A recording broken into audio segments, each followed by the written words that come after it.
জি বাংলা এবং স্টার জলসা দুটি চ্যানেলের প্রত্যেকটি ধারাবাহিকের মধ্যে চলছে টিআরপির তীব্র প্রতিযোগিতা। কেউ কাউকে ছাড়বে না এতটুকুও জমি।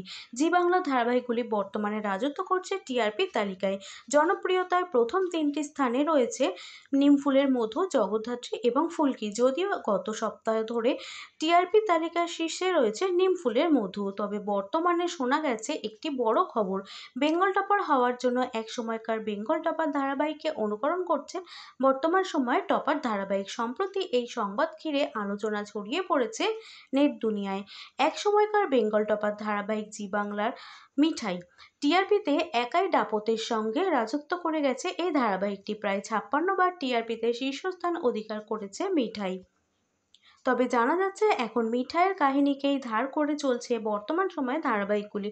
উল্লেখ্য, উক্ত ধারাবাহিকের অনুরাগীদের মতে মিঠাই ধারাবাহিককে অনুকরণ করে টিআরপিতে নিজেদের জায়গা করে নেওয়ার চেষ্টা করছে বর্তমান সময়ের ধারাবাহিকগুলি। ইতিমধ্যে স্টার জলসার কথা ধারাবাহিকের ওপরে এই অভিযোগ তুলেছিলেন দর্শকরা। জানা গেছে ধারাবাহিকের অনেকগুলো দৃশ্য, বিশেষত সিডের চলে যাওয়ার পর মিঠাইয়ের কারাগারে যাওয়ার দৃশ্যটি হুবহু অনুকরণ করেছে কথা ধারাবাহিক। তবে এইবার সেই তালিকাতে নাম এসেছে বেঙ্গল টপার ধারাবাহিক নিমফুলের মধুর। হ্যাঁ, শুনতে অবাক লাগলেও এটা কিন্তু একদম সত্যি। মিস্টার এক্সের হাতে গুলি খেয়ে হাসপাতালে ভর্তি হয় পর্ণা।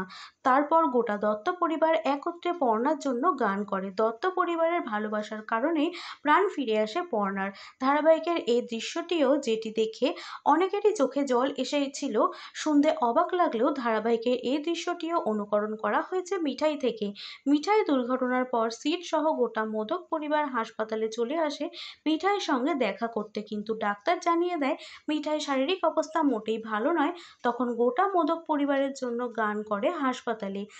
মোদক পরিবারের ভালোবাসাতেই আবার জ্ঞান ফিরে পায় মিঠাই। ধারাবাহিকের এই দৃশ্যের মিল দেখে অনেকেই বলছেন বর্তমান বেঙ্গল টপার ধারাবাহিক মিঠাইকে অনুকরণ করে এবার টিআরপিতে জনপ্রিয়তা অর্জন করছে। এ বিষয়ে আপনাদের কি মত, আমাদের কমেন্ট বক্সে জানান।